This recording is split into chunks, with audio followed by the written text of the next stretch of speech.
Hello my friends, welcome to our YouTube channel. In my this video I let you know how we can get the value of a request message and how we will update the value of an element. For example, we have this request message, and if we want to update the username, this username and the password, so what I'll do, I'll get the value from a configuration file, and I'll update the username and the password.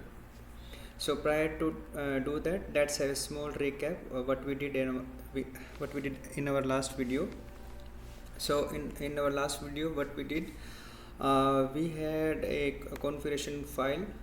Okay, this was our configuration file, and we were picking the URL, the endpoint URL from this file. Okay, and we are updating this URL we had a routing URL.xslt in which we are getting the value of this endpoint URL and storing the value into a variable, and we are setting the service routing URL with this endpoint URL variable. Okay, just to make sure that whether we are picking the value from that configuration file or not, we'll do a small thing. What we'll do here, as we have this configuration.xml file, what we'll do a small change here so that we'll come to know whether it's picking the value from here or not. So here, just okay, and we are refreshing this page. So here we are getting that we are unable to reach to the destination system. For that, let's see what we got in our logs. Okay, refresh this page. Okay, here we can see that in the endpoint URL we can see there that te is missing, as we don't have the same in our configuration file. So now we are confirmed that we are picking the value from our configuration file, and we are unable to reach to the destination system. Okay, so what we'll do, let's correct the configuration file first. Okay, so we'll go here local. This is our so okay, let's refresh this page and let's test this. Okay, now we got the response from the backend system and the same thing we can see in our logs as well. Okay, so here we can see that we have the correct endpoint URL, and this is our request. We are using generic logging. As we can see that transaction type is request, and same for the response, we can see that this is our response. So let's move ahead to the today's session. So what we'll do, I modified the configuration file. So this is our configuration file. I added two element username. We'll pick the username and the password from this file. Okay, and what we'll do, we'll modify here in the request message. The username will be like the placeholder as question mark, and the password is the question mark. So how we'll achieve this one? So for that, I have a small XSLT. Okay, this is XSLT. Okay, so what we'll do here, first we'll pick the username. This is our username. We are creating a variable named as username.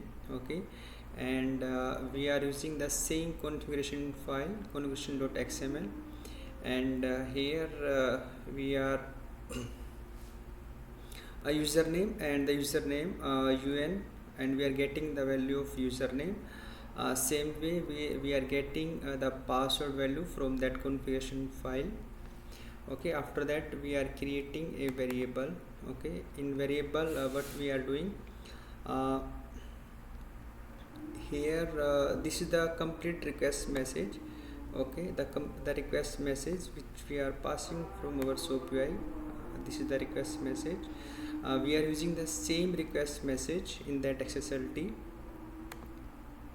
So this is our XSLT, and here what we are doing, we are replacing this username value with the value of, here you can see that value of the variable, this is the variable. And similar way we are replacing the password value. As you can see in the request message, the placeholder is question mark. So to replace this value, what we are doing, we are using this password variable.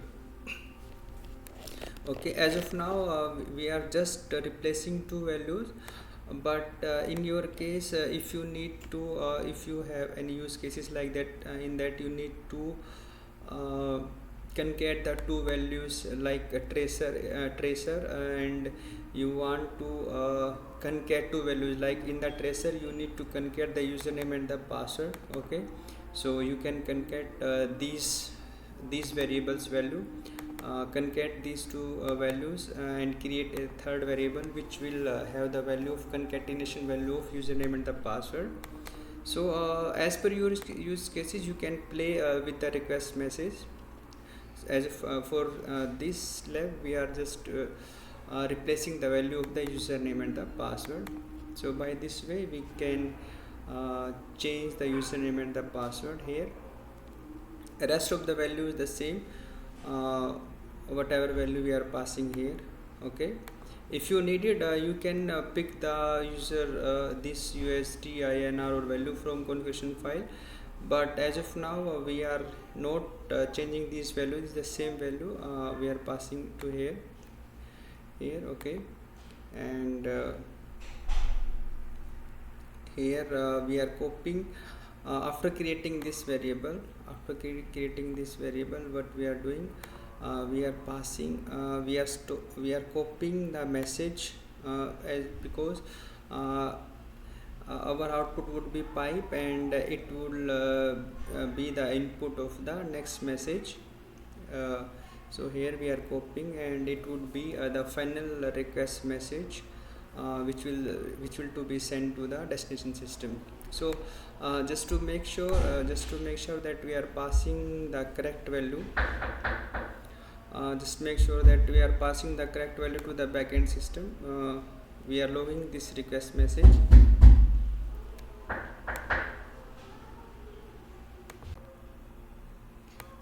So here we can see that we'll replace the value of username and the password.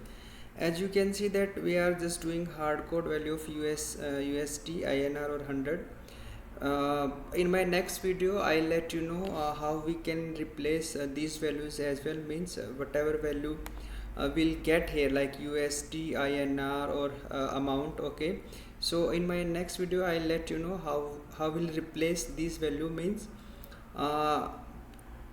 because in every message the value can be different, like here it could be like SAR or whatever it is value. Okay, so currency from and to can be changed, even though the amount can be changed. So in my next video I'll let you know how we can change these values as well. Okay, and I'll let you know how we can use the looping in XSLT, and how we can use the template in XSLT. So here we are just hard coding this value. So here after that we are, whatever message we are creating here, we are passing this message to the result action. After that, just to make sure, we are just logging our request message into system logs. So here just request message of currency converter, and whatever value we are having here, we'll see in the logs. So first we need to update our configuration.xml file. So what we'll do, we'll copy this content and we'll paste into configuration file.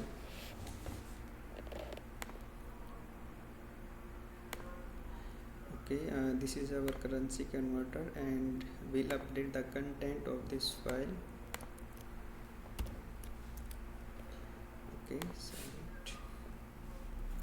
and now we need to add this file as well, that is message customization.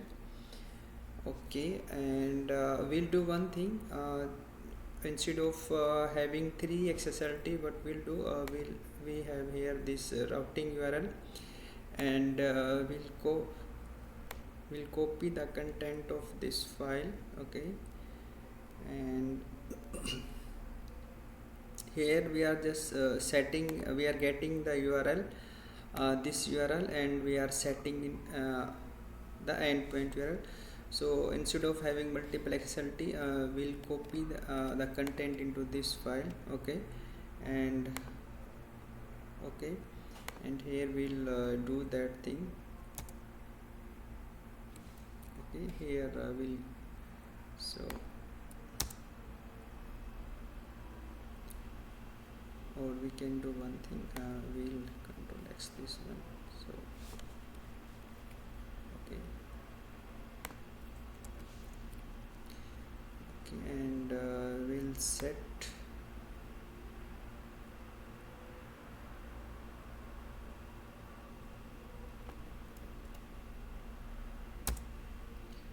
Okay, here we'll set. Just make sure that we have the URL. Okay, and here we are creating a message file. Okay, so so what we'll do, we'll upload this file, XSLT file, upload files.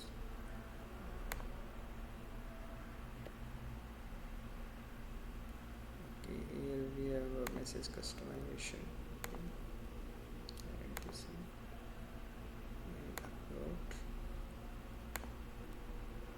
Okay, after that let's move to web service proxy.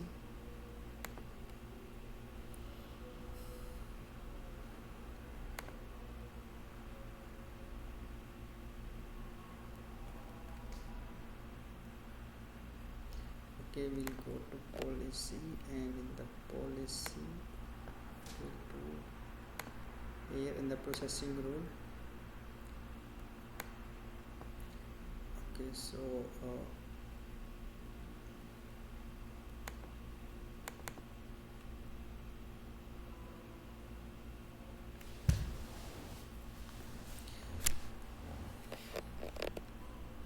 so here what we'll do, instead of this, we're cancelling this one.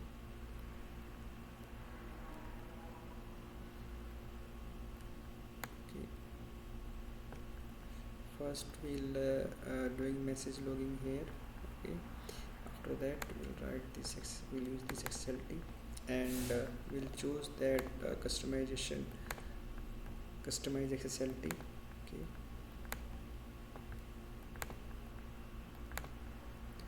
okay, this is customization, and we'll keep as pipe. Okay, input is input. Here output is the pipe. Okay, done. Okay, apply. We got some issue. Here is the output as output. So we need to sorry, output as null, and here input pipe. So fine now. So let's save it. Because it's saying that the output was pipe, and the next XSLT, the input was input, so it can't be either. The input here shall be pipe, so that's why we are getting this issue. Okay, so we corrected this one. Okay, fine.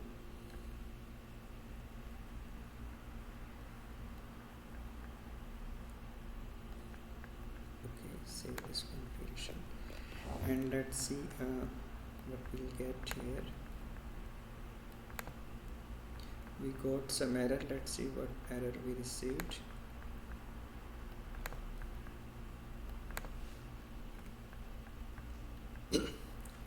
So here we got some compilation error, illegal character.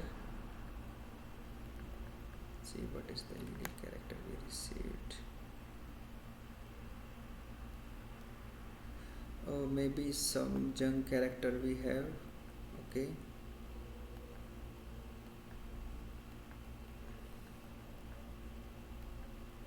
we need to find out maybe some extra character we got.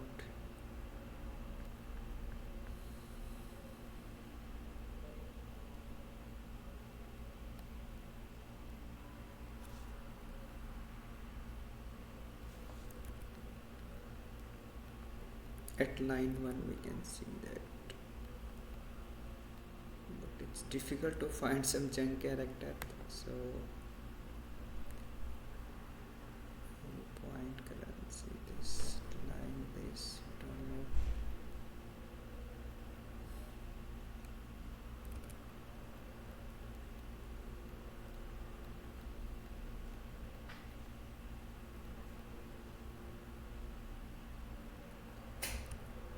We're not able to see the junk character here. That is the problem. Okay,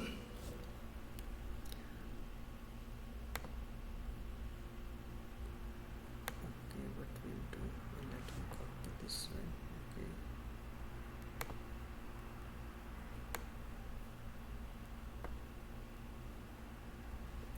Okay, maybe there was some space here. Okay, no problem. Let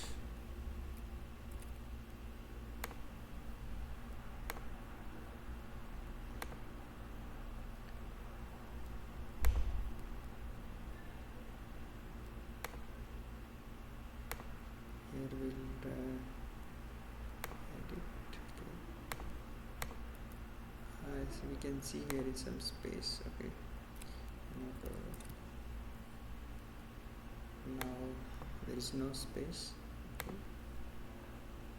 Find refresh this page. Okay, now we can see that we are able to connect with the backend system, and let's check our logs.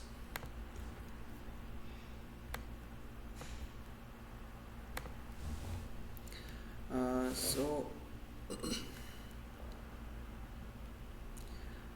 this is our request message, request message of currency converter.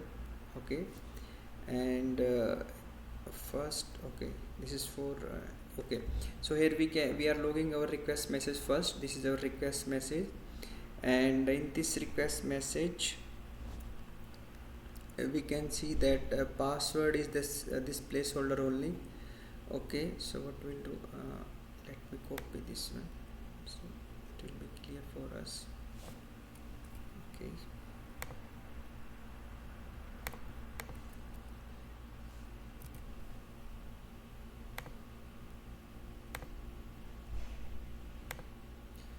okay, here let's see, we can see here the username. Okay, so we replace the username test. Okay, this is our username which we mentioned in our configuration.xml file, and the password here, this is the password.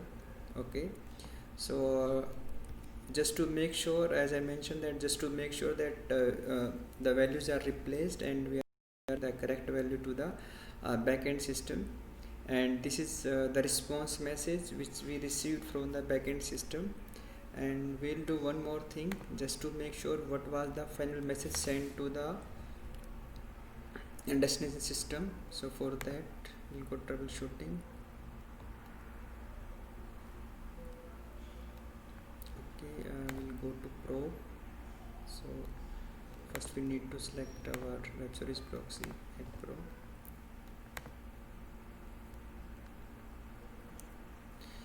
Okay, so go to magnifying glass. Okay, so here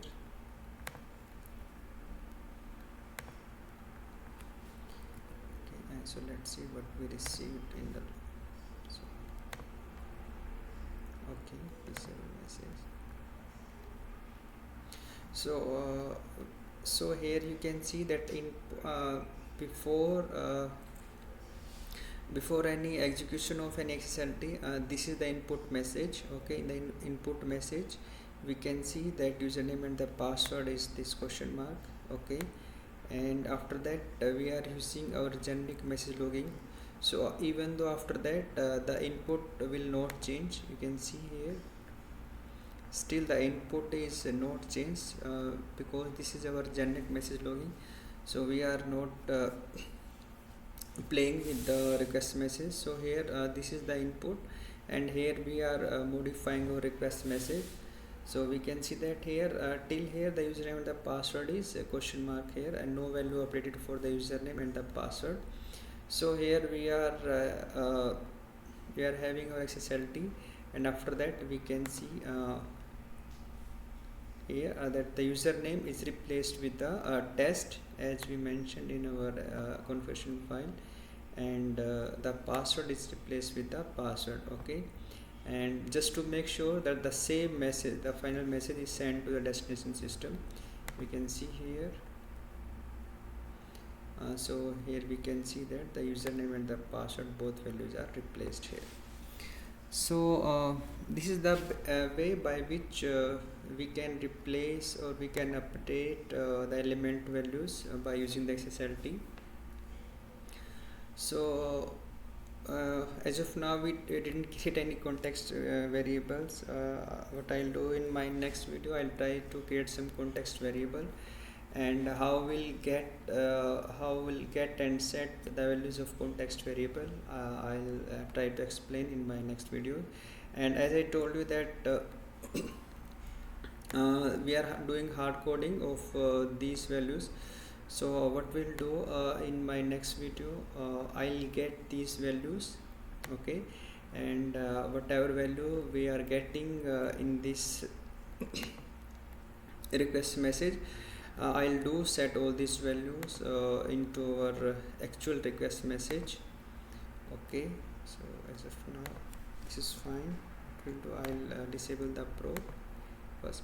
And friends, don't, if you are enabling the probe for the time being to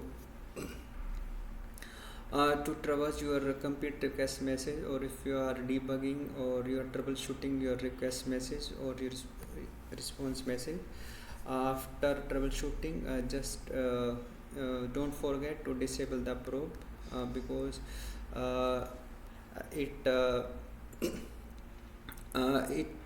because your performance of your data power may downgrade. So after troubleshooting, don't forget to disable the probe. Okay, we are for me there is no much transaction, because this is for just development environment, but in your environment like in dev it's fine, but in SIT or UAT, if you are enabling the probe for a small time, just don't forget to disable the probes. Okay, and just make sure that the probe is disabled. So just refresh it.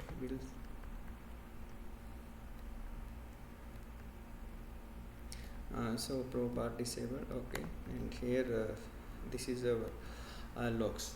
Okay, so friends, stay tuned with us. I'll keep making new videos. So meanwhile, guys, stay healthy, keep doing workout. Thank you friends, thank you watching our videos.